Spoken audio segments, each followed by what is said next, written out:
সরকার কি বলতে চাইছে যে জেনারেল ক্যাটাগরির সঙ্গে কখনোই কোনো বৈষম্য হয় না? ইউজিসি বিল আসলে কি? এখানে কি কোনো প্রমাণ থাকতে হবে কিংবা প্রমাণ থাকতে হবে না? জেনারেল ক্যাটাগরি এখানে কোনো উল্লেখ নেই। এই বিলটিকে নিয়ে এত কেন সমস্যা হচ্ছে? বর্তমানে সোশ্যাল মিডিয়ায় ইউজিসি এবং ইউজিসি বিল 2026 কে নিয়ে প্রচন্ড পরিমাণে তর্ক বিতর্ক সমালোচনা আলোচনা চলছে।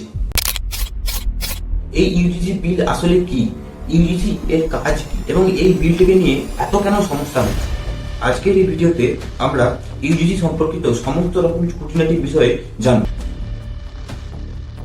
নমস্কার, আমি স্নেহাশিস।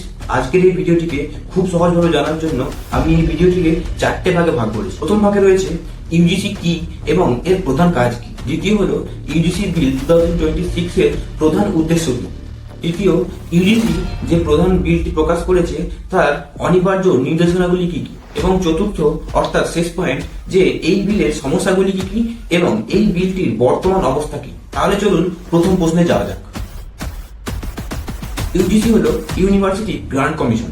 এটি ভারতের উচ্চশিক্ষা ব্যবস্থার জন্য একটি কেন্দ্রীয় বৈধানিক সংস্থা।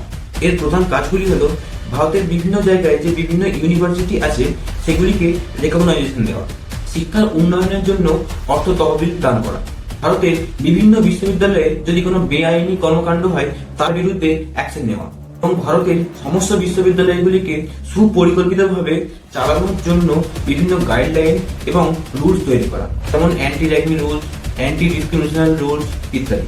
এবার চলে আসুন 2 নম্বর ধাপে, ইউজিসি বিল 2026 এর উদ্দেশ্য। ইউজিসি অর্থাৎ ইউনিভার্সিটি গ্রান্ট কমিশন 2026 সালে 13ই জানুয়ারি যে বিলটি পাস করেছে তার প্রধান উদ্দেশ্য হলো বৈষম্য প্রতিরোধ এবং সমতা নিশ্চিত করা।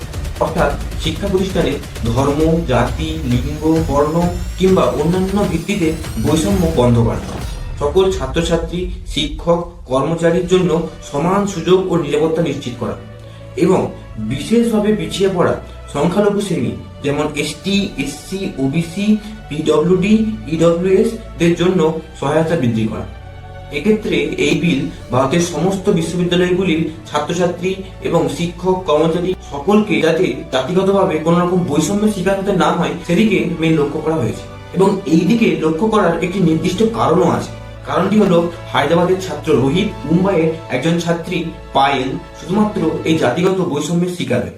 এর ফলে তারা পরবর্তীকালে প্রচন্ড সমস্যার সম্মুখীন হয়। এরপরই সুপ্রিম কোর্ট ইউজিসিকে অর্ডার দেয় যে এইরকম একটি বিল আনার জন্য। এরপরে আমরা চলে যাব 3 নম্বর ধাপে, ইউজিসি বিল 2026 এর অনিবার্য নির্দেশনা।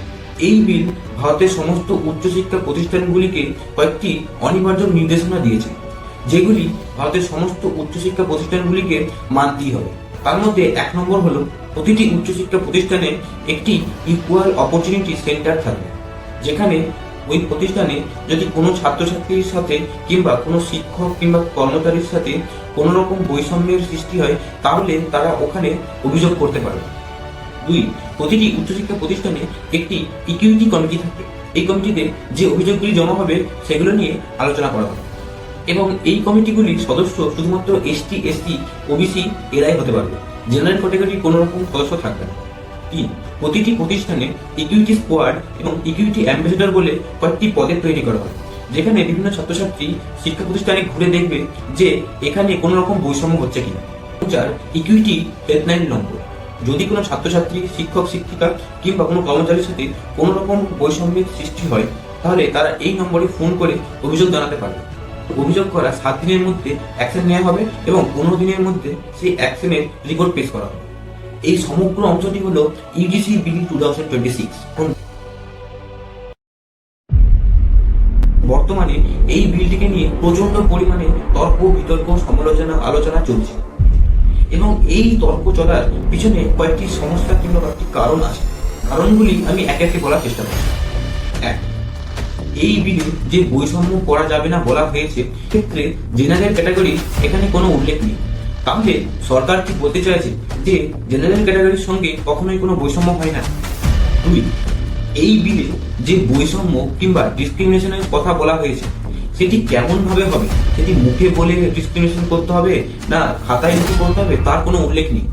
যদি কোনো ব্যক্তি কিংবা যদি কোনো স্টুডেন্টের নামে অভিযোগ দায়ের করে, সেখানে কি কোনো প্রমাণ থাকতে হবে কিংবা প্রমাণ থাকতে হবে না তার কোনো উল্লেখ নেই।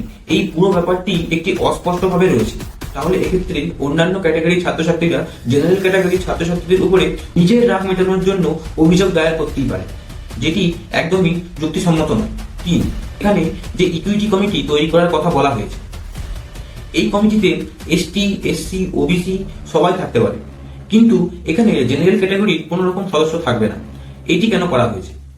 কোনো এসটি, এসসি ক্যাটাগরির ছাত্র নিজ ক্ষোভ মেটানোর জন্য কোনো অন্য ক্যাটাগরির ছাত্রের উপরে অভিযোগ করে এবং এটি যদি প্রমাণ হয় সেই ছাত্র নিজ ক্ষোভ মেটানোর জন্য এই অভিযোগটি করেছে, তাহলে তার কি পরিণাম হতে পারে এটি এই বিলে উল্লেখ নেই।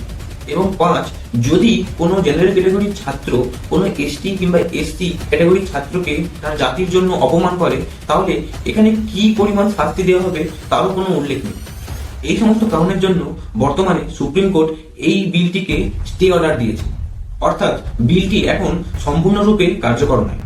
একটি শিক্ষা প্রতিষ্ঠানের থেকে যেমন একটি এসটি, এসসি ছাত্রের সম্মানটা জরুরি, তেমনি একটি জেনারেল ক্যাটাগরির ছাত্রের সম্মানটাও ঠিক একই জরুরি।